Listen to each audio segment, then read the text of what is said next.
Okay, we're live now. Okay, all set? Okay. All right.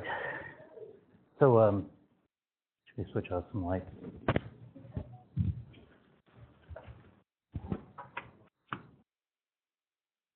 Is that okay? Yeah. Put that. Will that be enough light?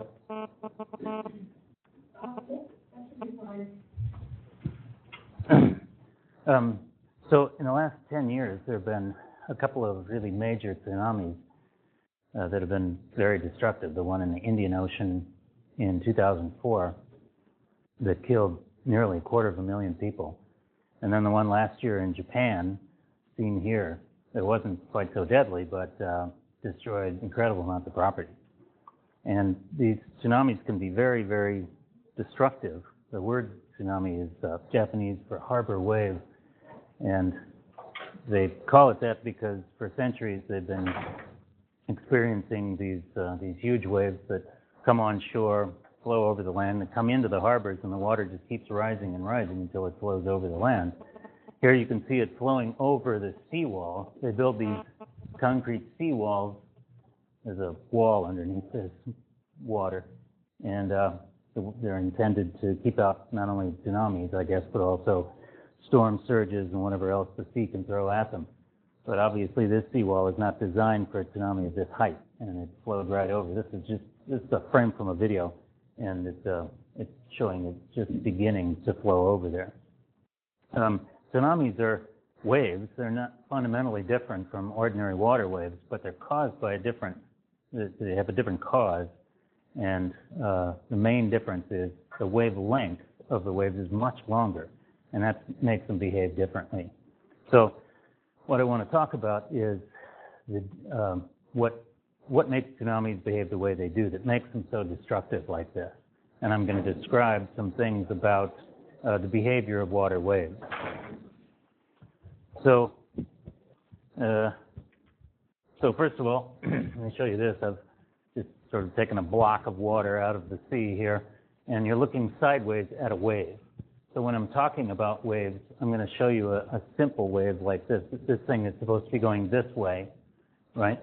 The distance between two consecutive peaks of the wave is called the wavelength, and it's usually symbolized by a lowercase Greek lambda. So when a physicist talks about the wavelength of some sort of wave, it says, lambda equals 30 meters.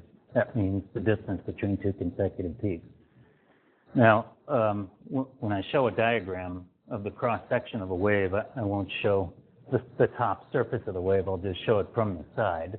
But the implication is that it's a long wave that goes very far out to the side, but moves forward. Now, you look at this and you think, well, I mean, when I'm on Lake Lanier, the surface of the water doesn't look like this. You don't see waves like this. It just looks choppy. It just looks like a completely random surface.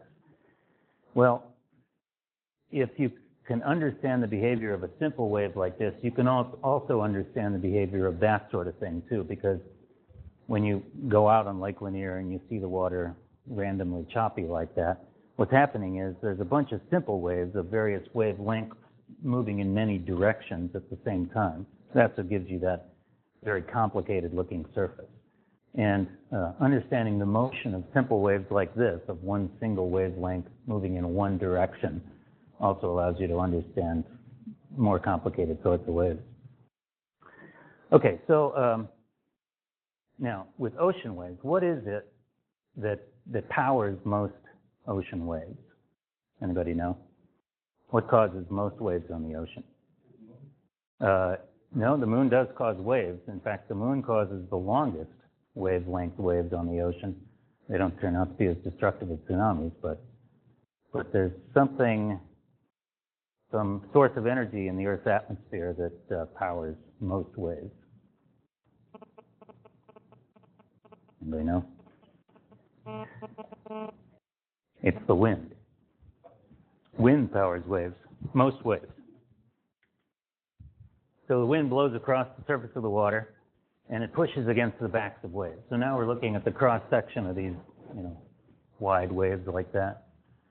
That is what causes most wave motion on the ocean. And since the ocean is big, wind can push it for hundreds of miles, and these waves have a chance to get really large, right? So waves on the ocean are larger than waves on Lake Lanier, and but they never get larger than a few hundred meters long, except for tsunamis, which are caused by a different thing. So most ocean waves are caused by wind. When there's a storm and there's a lot of wind, the waves are bigger, but never as long as tsunami waves. So what is it that causes tsunami waves? Somebody's probably heard of this before.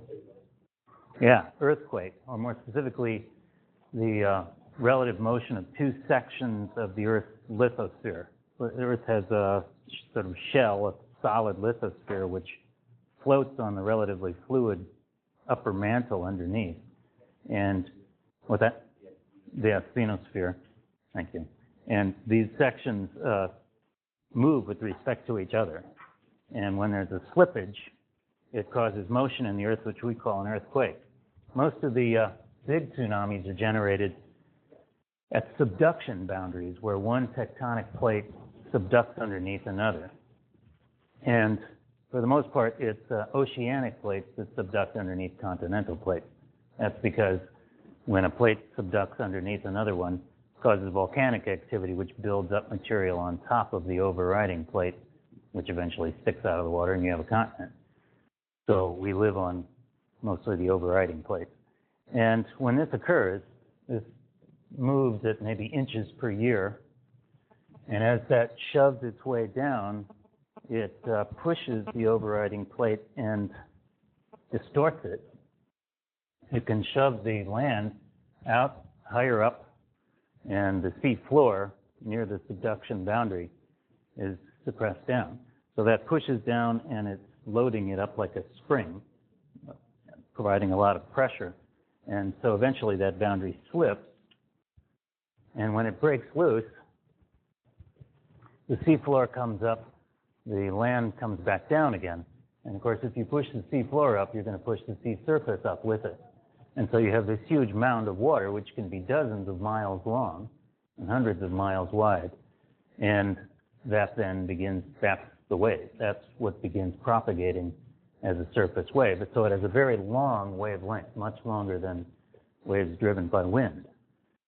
So this wave, it washes on shore. Geologists have found thick layers of sediment that have been deposited when near subduction zones, like in the northwest U.S. There's a subduction boundary there, and they found these layers of sediment where tsunamis in the past have washed all kinds of stuff ashore. When the land drops down and the sea comes up, you get a lot of flooding. But the tsunami can also go out to sea and propagate all over the place. Here is a map of the world, and these are the major tectonic plate boundaries. The red lines are the spreading centers where new tectonic plate material is born. The mantle upwells and the rock hardens and becomes new plate material. But if you're making new plate material, some plate material has to go away, and it goes away at the black lines are the subduction boundaries. And here is, right about here is where the Indian Ocean tsunami was produced, along this subduction boundary, and it propagated across the Indian Ocean. And Japan is right up there, and it's that boundary right next to Japan that produced the tsunami last year, both at these major subduction boundaries. All right, now I want to talk a little bit about the science of waves. First of all, when physicists and engineers talk about waves, they call them waves on water. They call them surface gravity waves. Surface waves because they're observed at the surface boundary between two fluids, the water and the air. And gravity waves because gravity is the force that drives them along. It's not the force that creates them, that's wind and other things, but it's the force that drives them along. I want to illustrate that with this. Could you hang on to that? So here's a spring, and I'm going to make a wave in here.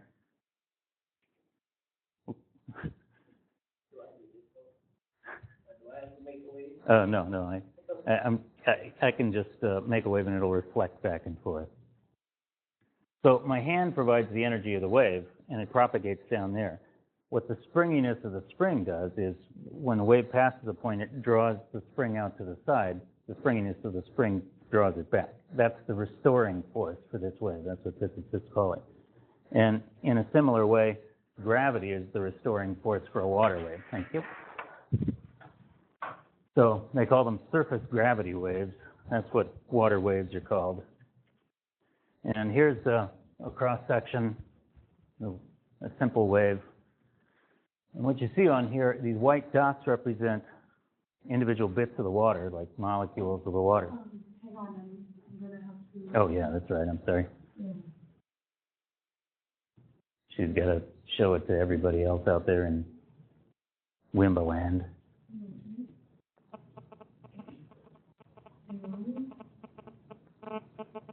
I'm trying to switch the screen now to so that they can see my full desktop. And just on the link.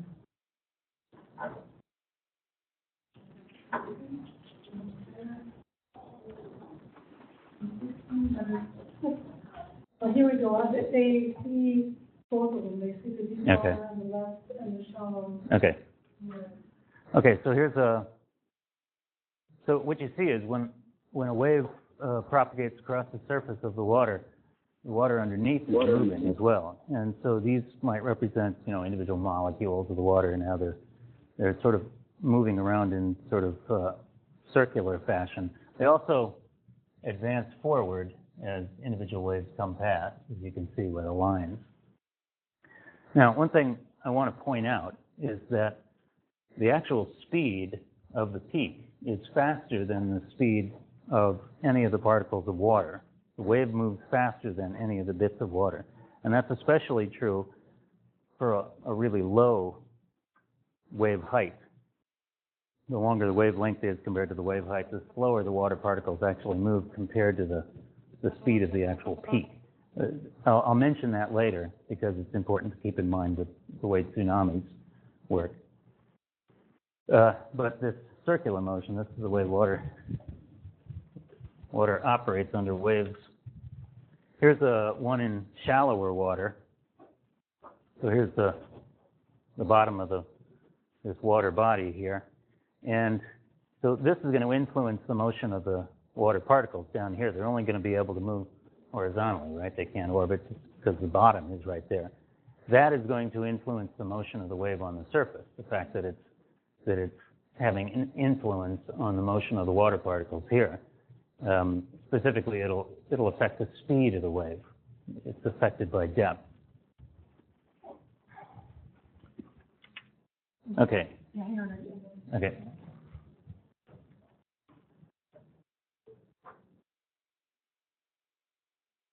You can read this.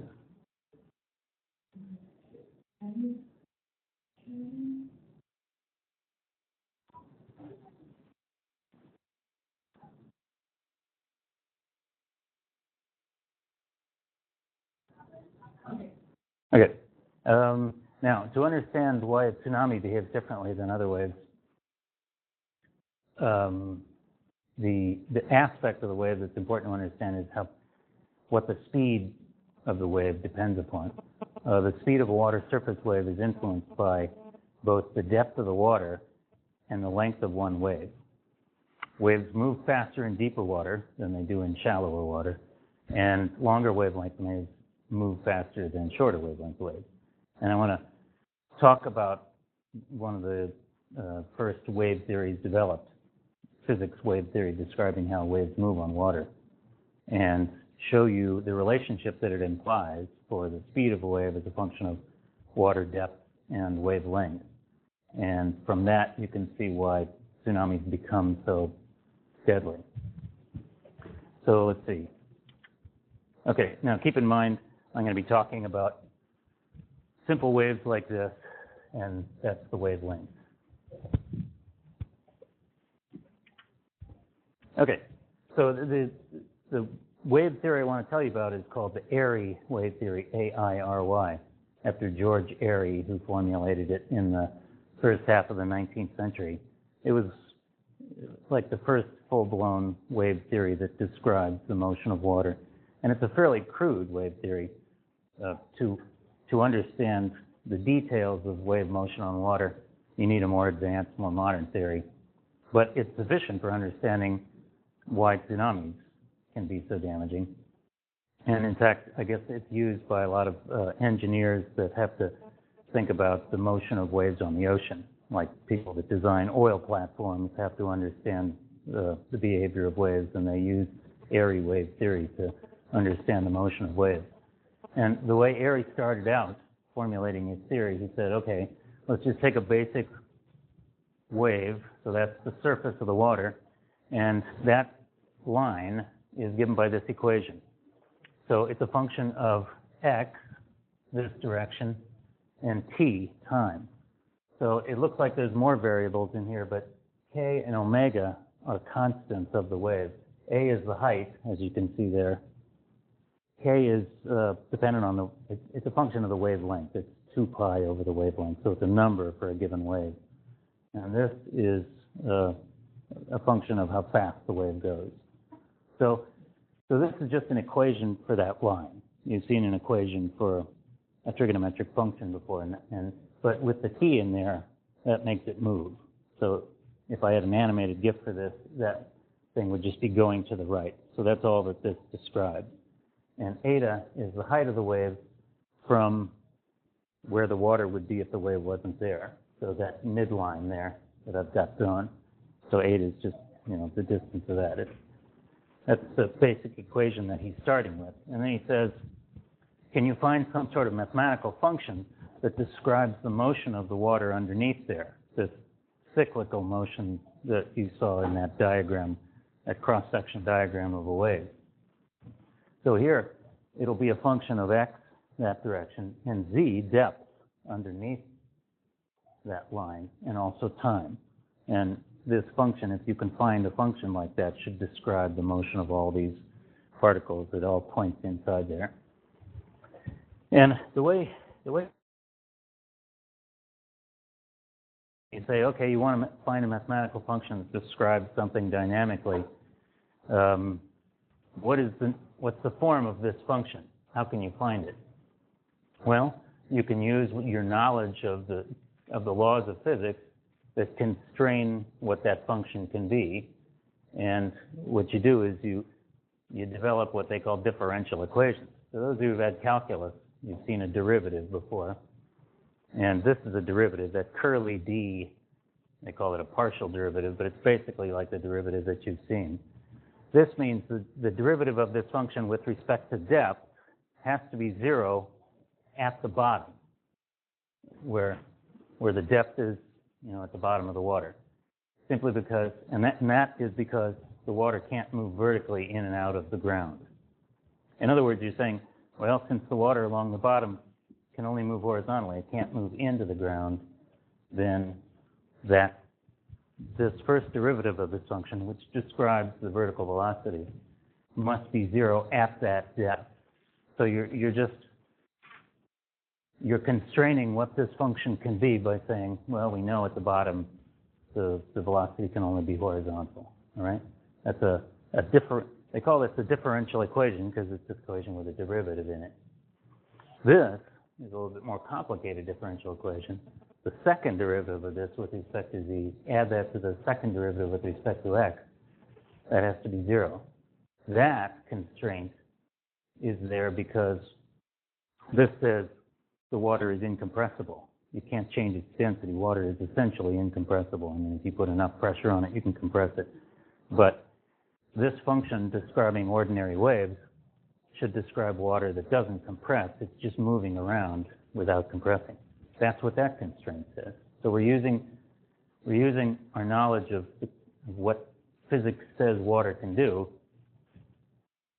to create these differential equations, constraining what the form of this function can be. These two down here have to be true at the surface of the wave.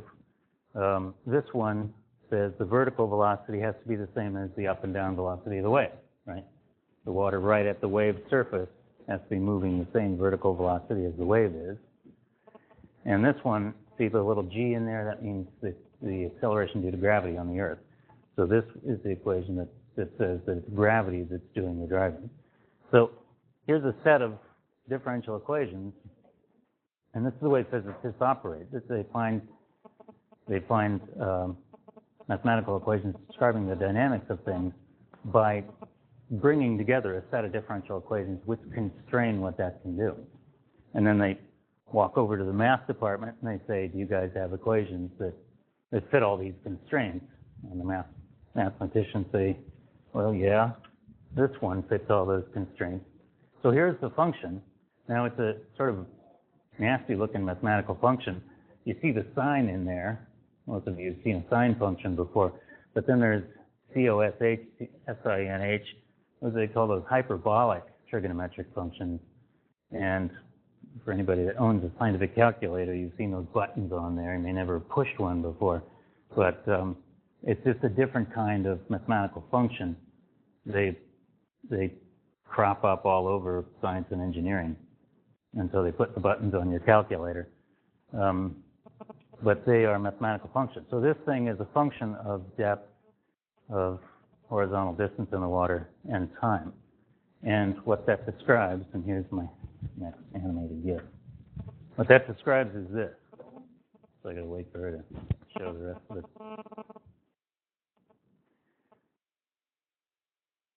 And this is similar to what you saw before, but not exactly like it.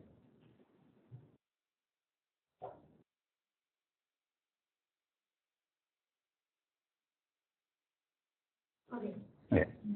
So this equation describes this motion. So all the bits of water, not only these dots, but everything in it describes the motion of the water in this undulating motion like that. And that is a fair description of the motion of water underneath the surface of a wave. Now, one of the things you might notice here is the water is not advancing forward like it was in those earlier animated GIFs that I showed you. This theory is a relatively crude wave theory, and it doesn't contain that aspect of the dynamics of water in waves, but it's still a good enough theory to understand the nature of tsunamis. So this is the motion of the water underneath the surface that's described in this way. Okay, let me switch back. Okay. So that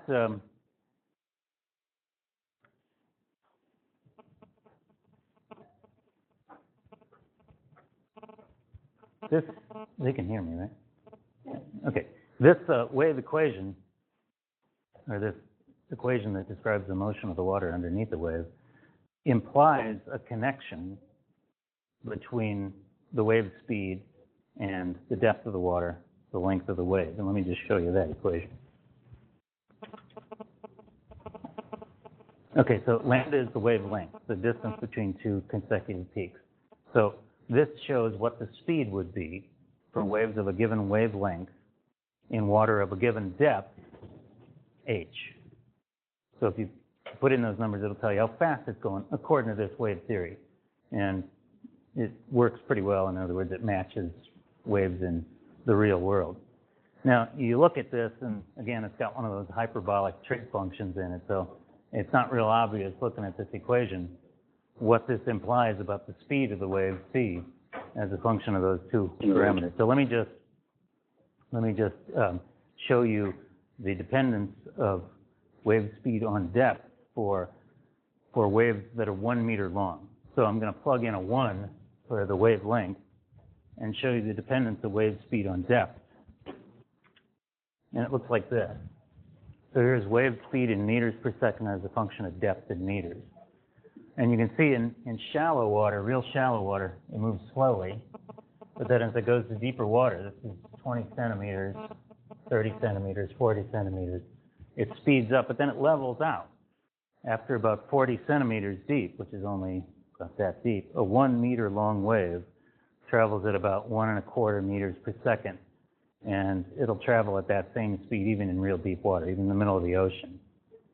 So that graphic earlier when I said waves travel faster in deeper water, that's true over a range, but up until about 40% of the wavelength, it's true, but then beyond that, they all travel the same speed regardless of how deep the water is. Okay, so this is 1 meter long wave. What I want to show you is how really long waves, like tsunamis, how fast they travel. And so I want to graph this do the same kind of graph for a bunch more waves. So I've got a whole bunch of curves on here. The curve for a 1 meter wave, for a 10 meter, 100 meters, 1,000, 10,000, 100,000 meters. So 100,000 meters is a wave that's 100 kilometers long. One single undulation is 100 kilometers long. That's like the size of a tsunami wave. And it just looks like there's two lines on here because everything but the 1 meter lines are all kind of bunched together as they go off the top of the graph there. So why don't I just expand out the thing and look at this graph for deeper water and higher wave speeds. So here I've got a graph up to 50 meters and up to about 20 meters per second of wave speed. And you can see here's the 1 meter wave trundling along at its 1.25 meters per second. A 10 meter wave, which is probably the width of this room, when it goes up to like 4 meters depth, it's moving about 4 meters per second.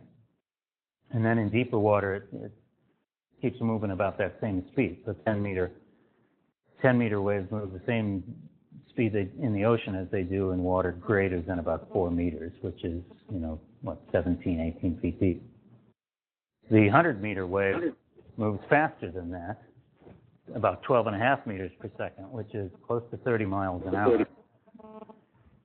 In shallow water it moves slowly, but as you go to deeper water, up to about 40 meters, it speeds up and then travels at a constant speed. So 100 meter long wave, that's like the length of a football field, right? That's a longer wave than you're going to see on Lake Lanier, right? And so you're getting up to fairly long waves. And the other three lines are going off the top of the graph again. So let me pull out again the deeper water and faster wave speeds. So I've got it going all the way up to 10,000 meters depth. That's about the deepest part of the ocean. There are a couple of places in the ocean where it's deeper than that, but most places in the ocean are not as deep as that. And I've got it going up to 300 meters per second. So you can see the 1,000 meter waves peak out at about 40 meters per second, which is about 90 miles an hour. The 10,000 meter wave, 10 kilometers long, peaks out at 125 meters per second, which is close to 300 miles an hour. And then the 100,000 meter wave, the tsunami length wave, can go as fast as 300 meters per second. Now that's like close to the speed of sound. But remember, the water is not moving that fast. It's not as though you have a wall of water moving the speed of sound. You have this long, low undulation, and the water is hardly moving at all. It's the peak of the wave that's moving at that speed. Here, I don't know how clear this is, but I got 3 frames of a graphic. You're moving along with the wave, and there's a little boat there. So let's say this wave is 100 kilometers long and a meter high. So it's 100,000 meters long, moving at 300 meters per second. And this peak is moving at 300 meters per second, but the water is hardly moving at all. It's just going like this, hardly moving more than a meter. And so how long would it take for a 100,000 meter long wave moving at 300 meters per second to pass this boat? To go 100,000 meters at 300 meters per second would take how long? Distance over rate is time. 100,000 divided by 300 is 333 seconds, which is about 5.5 minutes. So in 5.5 minutes, the boat would rise up 1 meter and then go back down 1 meter. So if you were on that boat, you wouldn't even notice that anything had happened at all, right? You certainly wouldn't know that a wave traveling 300 meters per second had passed underneath you. And in deep water, these tsunamis are completely benign because they're long, low undulations that really don't affect anything. It's when they go to shallow water that they become deadly. Because, let me show you this. Here's the long wave moving very fast in deep water, but when it comes into shallow water, like approaching the coast of Japan, it slows down, right? And what happens is this long, low undulation moves into land. It slows down as it comes up here. So the front of the wave is slowing down. The back of the wave is catching up to it. And a long, low undulation of water becomes a shorter, much taller undulation. A 1 meter wave in the middle of the ocean can turn into a 50-meter wave by the time it comes into a harbor. And so that's why you watch some of these videos of the tsunami in Japan. The water in the harbor would just rise up, and it would just continue to rise and rise and rise as this long wave came in and kept piling up into, moving slowly into this harbor. And this is why it's this relationship between wave speed and water depth and wavelength that makes tsunamis behave the way they do. So that basically explains it. I just want to talk about one more thing. I didn't know much about airy wave theory before I started looking at this stuff for this talk. But I was looking a little bit into the history of the understanding of water surface waves. And Airy lived, he did this work in like the 1840s. But there were people before him, some famous names of physics, including Isaac Newton, who lived in the 17th century. 200 years before that, he actually had something to say about the speed of waves in deep water. And he didn't have anything like a complete wave theory, but he used a really interesting analogy. He said when you have a U-shaped tube and you have water in it, the water can oscillate back and forth. And the frequency that it oscillates back and forth depends on the cross-section area of the tube, the density of the water, gravity, and the mass of the water that's in there. If you do a little analysis, you can see that frequency is the speed that it's going back and forth. He said if you make a U-tube whose length happens to be half the wavelength of a water wave that's out there on the ocean, then because the motion of the water in the ocean is similar to the motion of the water in this U-tube, as the wave passes, the water in the tube is going to go up and down at the same rate as the water that's on the surface. And so you can use the motion of water in this tube to get some estimate for the speed of the wave. From this equation, you can derive an equation for the speed of a wave as a function of wavelength. And it turns out the speed is proportional to the square root of the wavelength, just what Airy theory says it is. And this is, I don't know when Newton came up with this, but it was probably almost 200 years before Airy thought of it, or before it came out of Airy's full wave theory.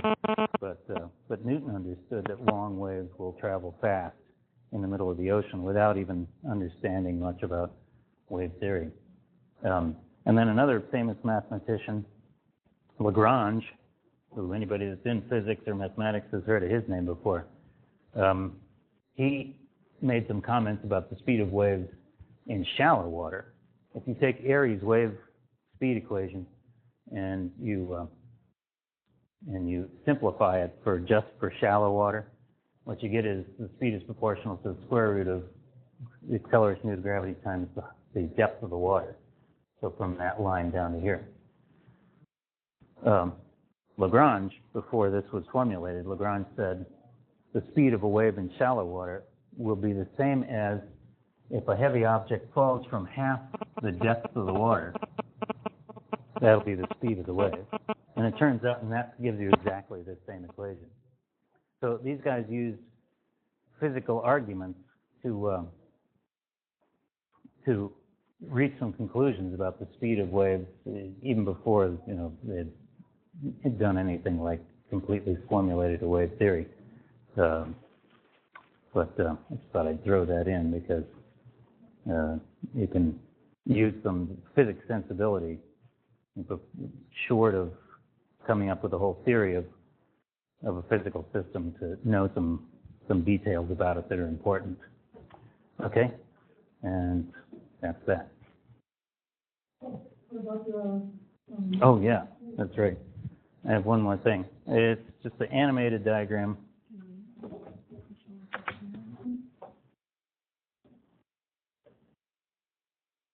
So this is a simulation of the propagation of the Honshu tsunami in Japan last year, propagating across the Pacific.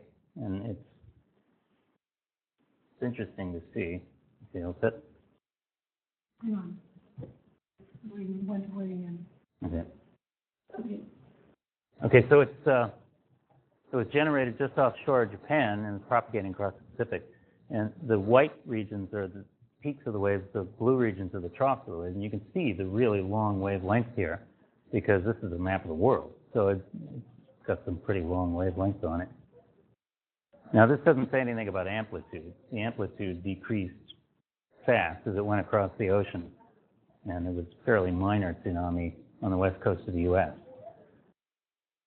But you can really see that it's a water wave here. You can see it scattering off of islands in the South Pacific. You can see it refracting in the shallower water.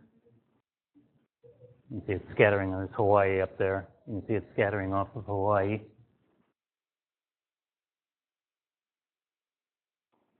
But these things can travel all over the world because they've got a lot of energy on them. They've got quantities of energy that are given to them by very powerful earthquakes. Okay. So anyway, that's a short story of why tsunamis can be so destructive. What's that? It's dampened out eventually. There's, like when you throw a rock into the water, the wave dampens out by hitting the shore, and there's also viscosity in the water that takes energy out of the wave. I don't know how far these things can travel before these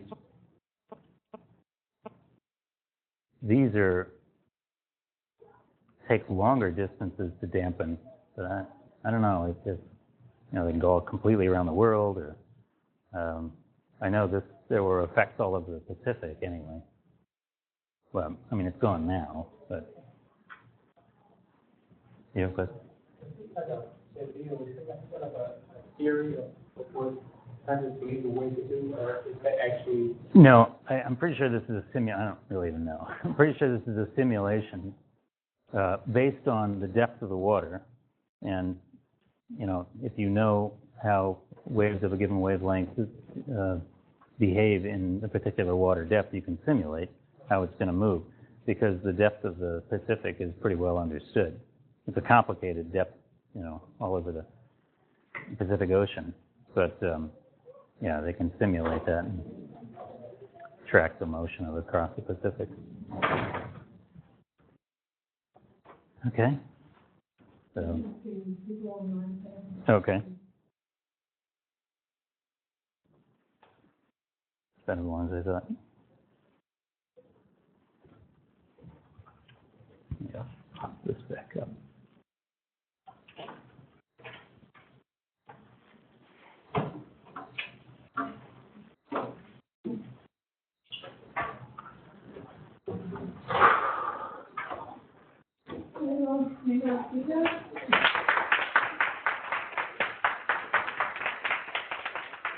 Related to the announcement, there will be another popular event talk coming up on October 11th at 1 p.m. and it's going to be about the chemistry of cancer.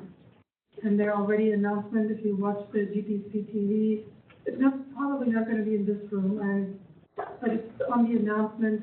Just watch the GPC TV screens and then, I'll tell you all the information. Oh, So there's in a bay, the real mothers too. There's Yeah, man, a volcano in Alaska called Augustine, and it's like in the perfect spot for a wave. You know, a huge explosion, a huge volcanic eruption, a bunch of material falls into the bay there. It's in like geometrically the perfect spot for the wave to go into this bay. For I forget the name of the town. right. Yeah, the town actually